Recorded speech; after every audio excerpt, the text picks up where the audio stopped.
Seville from Kidney Nutrition Institute, and I am here with a special guest, Ale Zozos.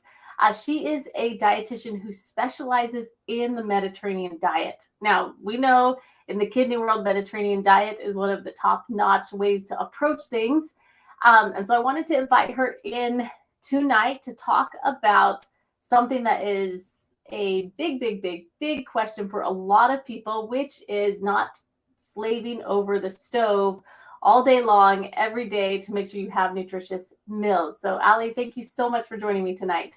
Thanks for having me, Jessiana. It's a pleasure to be here, and for everyone watching, happy to share some expertise on this and review some of the key things Jessiana has on the docket for tonight. Cool. So it's good to have you. So the other thing about Ali, and another reason we asked her, is she is one of the ambassadors for Eat Love, which is the brilliant meal planning software that we use with some of our patients that are really trying to learn different principles of a kidney smart diet. And we're going to show that tonight to kind of show how you think through your meal planning. You don't have to have that to implement some of these tips, but I think it gives a really good example of that. So, Ali, maybe you can just give us a little bit of background on what the principle is of cook once, eat 5 times. Absolutely. So there's a couple of ways to approach this topic, but usually when we're cooking a dish, we want to find the thing that takes the longest, and we want to minimize the amount of times we have to do that week. So for me, for example, if I'm looking at a dinner recipe, usually the grain is going to take the longest, whether it's quinoa, rice, especially brown rice. I'll talk about an example I did earlier this week, but I underestimated the time because I was double cooking it to just cook that one time, but it took a really long time to just stove cook that rice. So I want to have that at the beginning of the week, and I want to have it and I can use that grain the entire week.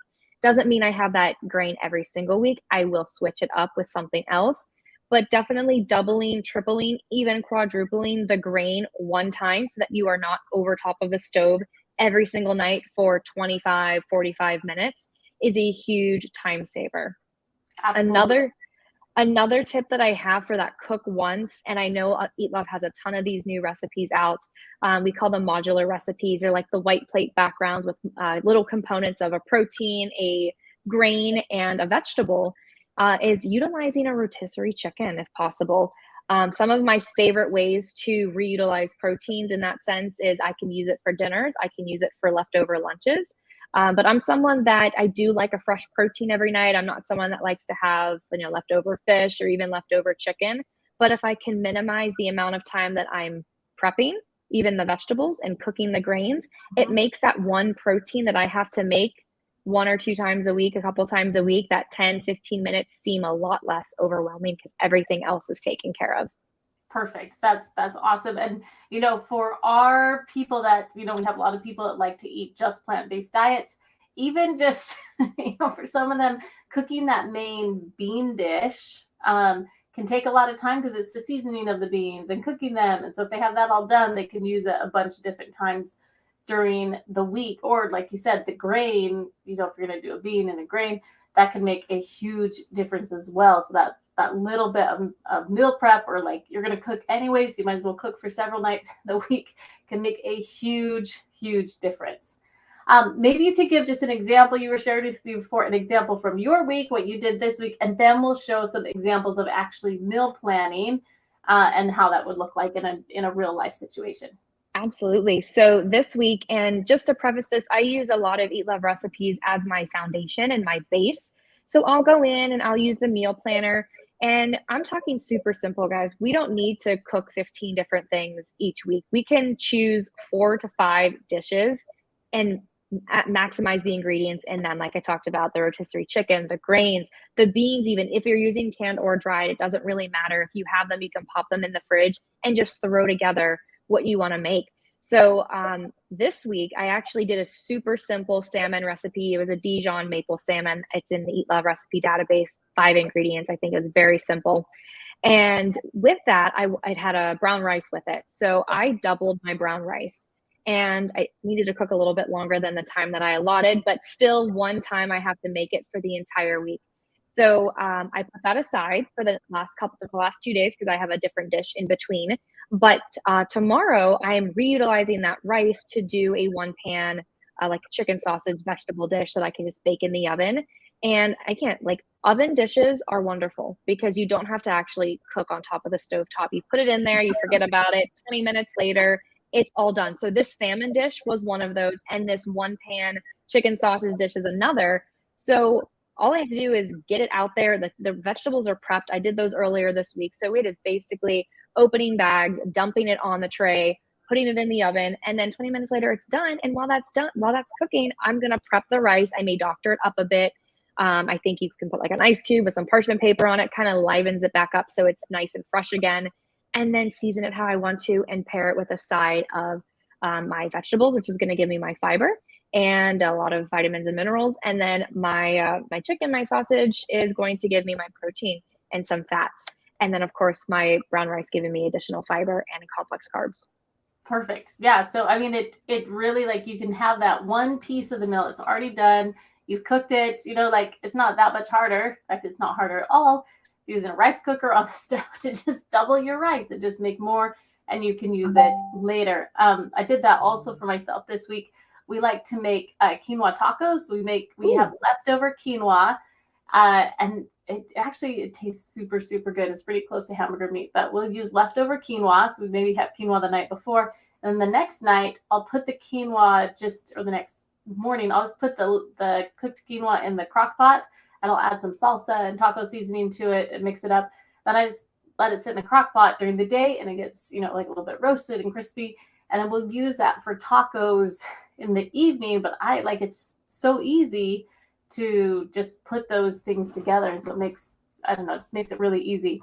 Okay, so I'm going to just share my screen then. Oh, there we go.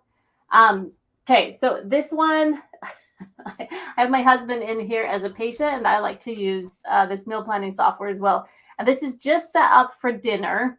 And so I just want to share the principles of how we set this up and how you would think about this for yourself, in this case. And then, Ali, I'd love if you jumped in and shared, other pieces to this as well. So for example, let's just talk about this.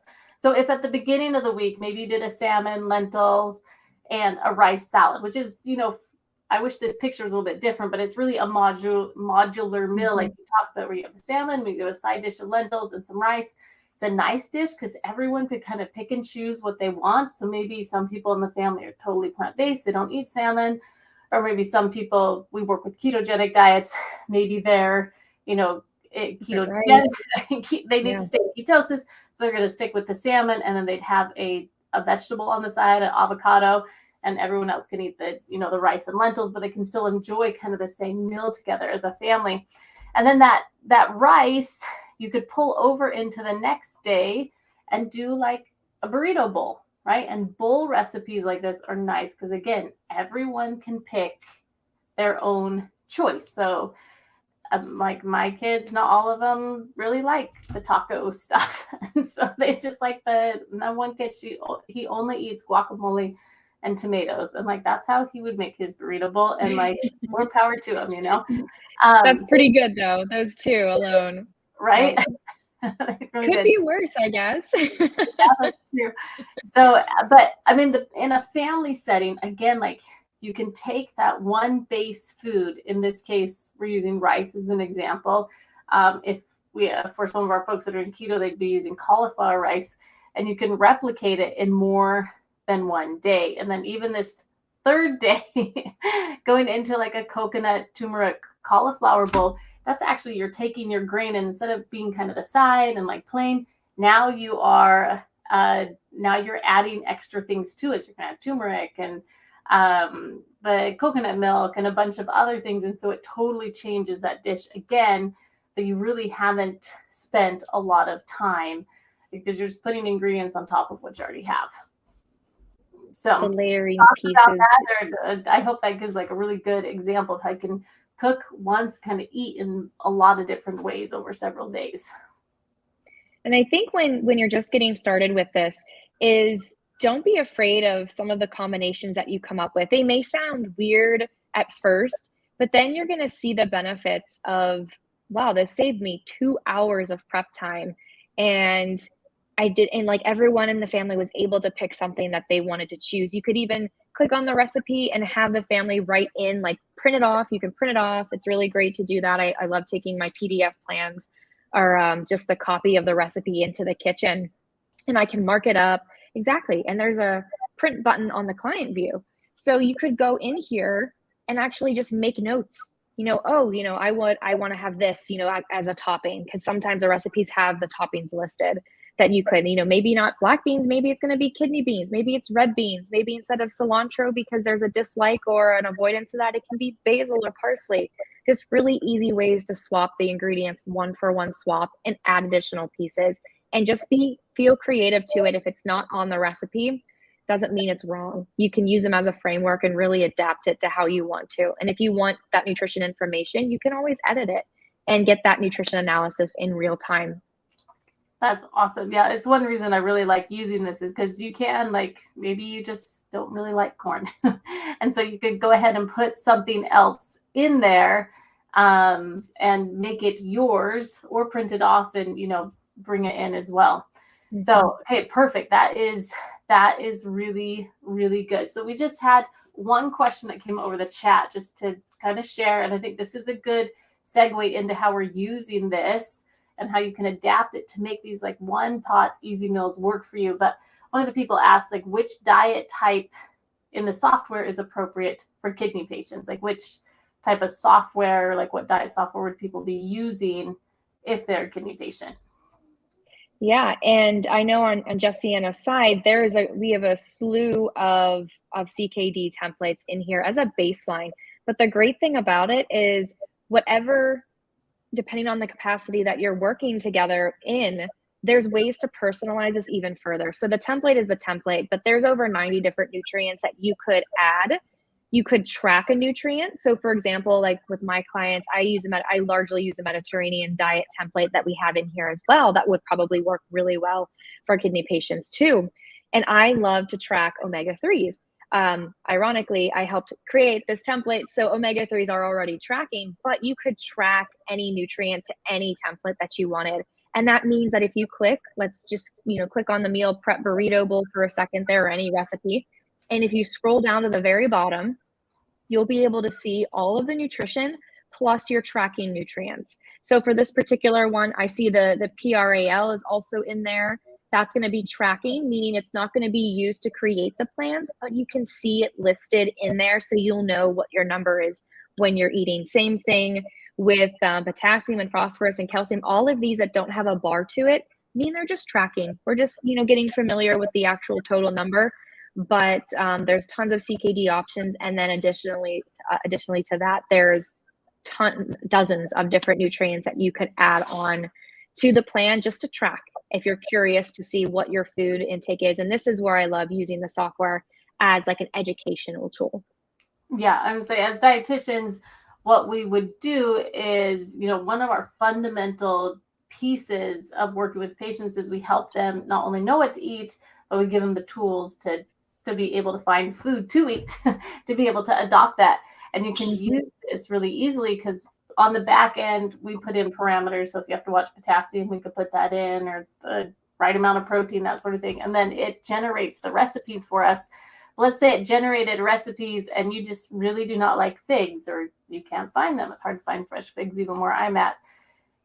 For us, we can go ahead and swap it in with things that are going to still work in the nutrition plan. So I'll just add this one in, and then we can go in and talk about how this is going to work. So for us, we have everybody's so different, right? Like every patient does not follow a quote unquote CKD diet because they're all different and there's not one. So we put in the parameters and it helps us modify what is going to be, the best recipes for them to use. And then based on lifestyle, we can swap things out, or, if we're working on, like, they have 5 different people in their house and no one likes the same thing, but they don't want to cook 5 meals. We can go back to, okay, well, let's look at how we can make this flow throughout the week. So you're using leftovers, or you're using these one bowl meals, so everyone can have different choices. But those are some things that we would do with our patients. Mm-hmm. So there are specific CKD templates to get started with, all the way 1 through 5, HD and PD as well. Mhm. And then, of course, the addition to add tracking nutrients on top of that. Like Jessiana said, every single person is going to be different, and your goals together are also going to be different. So we have the template to get started, and then you can layer on top of it or remove things that aren't necessarily a goal. Yep, that's awesome. It's one thing that I love.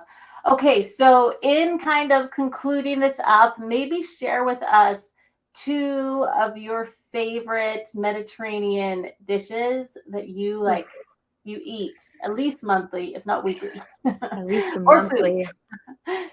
monthly. Let's see. That's a tough one. That is a tough one. What do I do like more patterns than dishes because I just love to experiment and I love cooking. So I Beautiful. always do a fish dish on Mondays for the simple reason that I'm doing my grocery shopping on Sunday. And that's is also an Eat Love feature that you can save yourself 90 minutes a week and order online. We have 3 Mhm. different online grocers. I think we have Walmart, Amazon Fresh, and Instacart of all those entities. So Amazon Fresh makes it super, super easy to get, fresh fish. And I do fish on Mondays, fish on Mondays because it's still fresh. So I love fish on Mondays. It comes fresh, ready to go. It's never frozen. And that's how I enjoy it. Additionally, in terms of like some other dishes that are just my go-tos, I love rotisserie chicken salads. Absolutely love it. I'm doing a big bowl of salad most days for lunch. And if I have meat, or even doesn't have to be rotisserie chicken, it can be, it could also be like a lentil, like preheated lentils or anything like that, quinoa, whatever grain I want to add to it. That's perfectly like, I will do that often, often in the week's time as well. And let's see, those are 2 big ones. I usually do a salmon dish on Mondays I love and some sort of beans. Beans are incorporated in one way or another, whether it's in my salad or as a main dish. Perfect. I love that. Mediterranean food is like hands down one of my favorite foods, especially if you actually get to eat it from the Mediterranean. But Oh, for awesome. sure.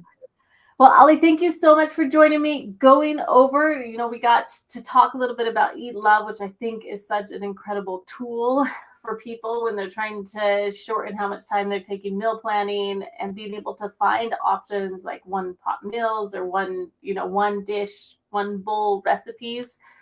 So they can, save tons of time and still eat super healthy, and not just that, but eat things that kind of fit their personal preferences. And Mm-hmm.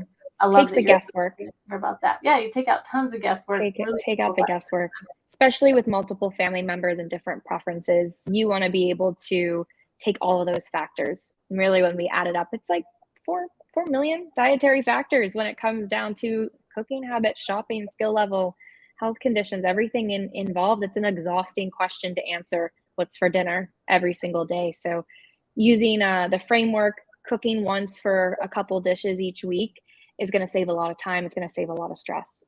Yeah, awesome. So, in conclusion, thank you so much, Ali, for joining me here tonight. For those of you who want to work with one of our dietitians at Kidney Nutrition Institute one-on-one, be able to have access to a lot of our incredible tools like Eat Love that we use, you can go to kidneynutritioninstitute.org, click on Work with Us, and there you can fill out a quick, short 5-minute application so that our admin will call you back and get you scheduled with one of our expert renal dietitians. So thank you, everyone, for joining us. Thank you, Ale, as well, for giving us a tour around Eat Love and sharing us a little bit about the one dish meals. So absolutely. So much, Have a good one, everyone.